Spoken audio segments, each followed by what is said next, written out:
Ladies and gentlemen, and all the ships at sea, it is now time for another edition of the Tag Team Supremes Prediction Show.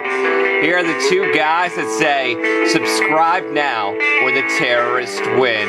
Here's Justin Blank and the Mystery Man. Welcome to another edition of the Tag Team Supremes Prediction Show. Awesome card to talk about tonight. UFC 98, Lyoto Machida taking on Rashad Evans. Also, the Battle of the Mats, Hughes versus Serra. But right now, let's introduce ourselves. My name is Justin Blank, and to the left of me is former heavyweight champion of the world, Mike Tyson. Welcome to the show, Mike.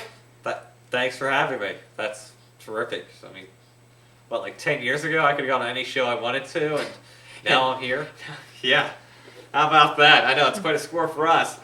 It probably makes you suicidal. Oh no, this is actually one of the better offers I've had. This is one of your better offers? Yeah, what's the other offer? Getting fucked by two homeless guys? Maybe. Anyway, Mike, it seems like to me the past couple of years you gained a lot of weight. Care to comment? Thank you for noticing. I've taken pride in that. Not a lot of people accept that as a compliment, Mike. Well, I'm going back to the time, I think it's like 17th century, when women were more attractive the fatter they are and the paler they are, because it showed that they had wealth and they didn't have to work for a living. They just could sit around and eat. You actually just described all our female viewers. Well, no.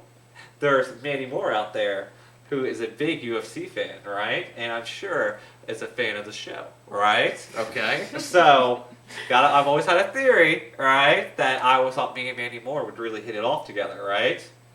So, if Mandy, you just want to send us a little message, right, just give me your phone number, I would greatly appreciate it. And to think about this, here's the process about to happen from here. Okay. 3 episodes, you're gone, Mandy Moore's here, alright? I would replace me with Mandy Moore.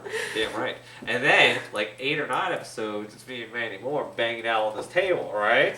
Just making beautiful love. I don't think this table would hold you. No, it will. No, it's practically a cardboard box. No, because God will be there holding us up as we're making love. So you're having a threesome with you, Mandy Moore, and God? Jesus could show up if you want. That'd be awesome. That'd be all of us, right? Because she's like an angel, right? And we're all just taking our pieces from her. You know what I mean? Anyway, so I think the facial tattoo, Mike Tyson, that's a good look for you. Yeah, I think it's kind of lopsided right now. I wanted to get the other one, but I kind of ran out of money. How fucking black did you want to get? You mean like because the tattoo's like black, right? Yeah. Okay.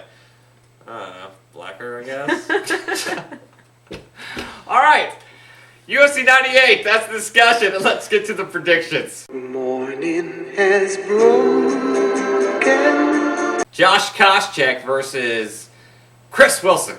I forgot for a second, but then I remembered, so I saved it.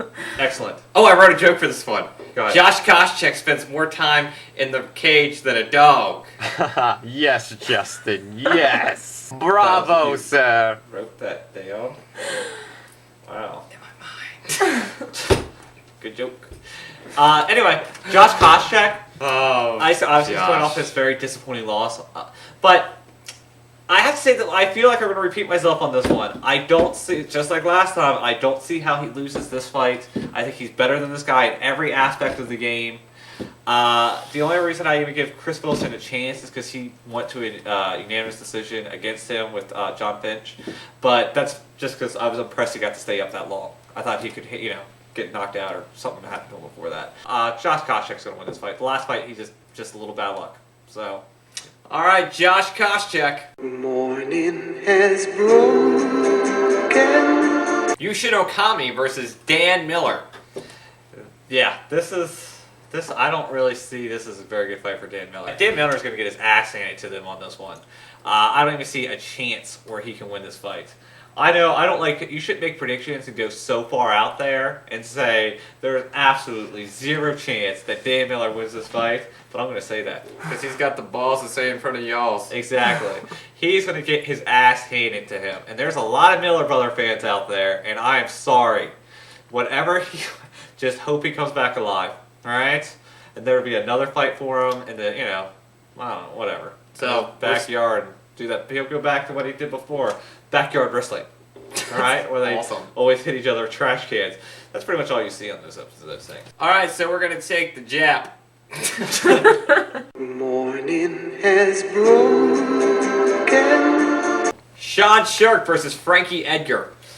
I think the biggest problem with this fight is that Frankie Edgar is kind of small for the division. I mean, he's coming up from 145, and Sean Sherk is gigantic for the division. Even though he's like 4 feet tall, he's still. I mean, he cuts down from like 180. You know what I mean? He fought at 170. Matt Hughes talked about how he was one of the toughest fights. I think this fight is gonna be absolutely terrible. It's gonna be so boring. Oh, there's no question. It's gonna be Sean Sherk like laying on top of him like a date rapist and just trying to grind out a decision. What I thought was great when you hear like some of the talk they say in between each other Yeah. as they're in during the fight, like Nick Diaz runs his mouth and all that stuff. But one time, You gotta like Nick Diaz for that. I mean, you Sean really do. Sherk was like had him behind the back and stuff like that, and he said to him, "I love you." Which I thought was a bit odd. It's, whatever. He gets just trying to get in people's head. It's mental warfare out there. Yeah. You know? Yeah. So anyway, yeah, so I think Sean Sherk is going to easily control this fight. I like Frankie Edgar, but I just don't see how he wins this one. I think Frankie Edgar is going to be, he's like a good, like, second tier person in the division. You know what I mean? Well, you have to have second tiers, so you can have first tiers. So go Frankie Edgar. But we're taking Sean Sherk in this match. Morning has broken. Now it's time for Matt and Matt to hit the mat. 2 for 2, Justin. You funny motherfucker. Matt Hughes versus Matt Serra. What? This is a fight. It's gonna be awesome. You know. Yeah, this is the fight that should have happened, like, what, a year ago at least? Anyway, I think, because this is like a retirement tour here, you know what I mean? Like, they're just going out. It's like Def Leppard and Poison in concert.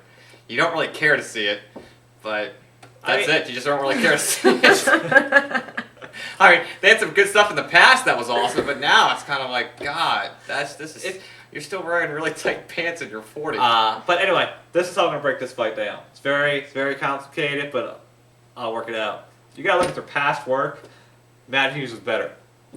So you're gonna pick Matt Hughes. Exactly. And also, do you know what the best storyline for this whole fight is? Is how much they hate each other.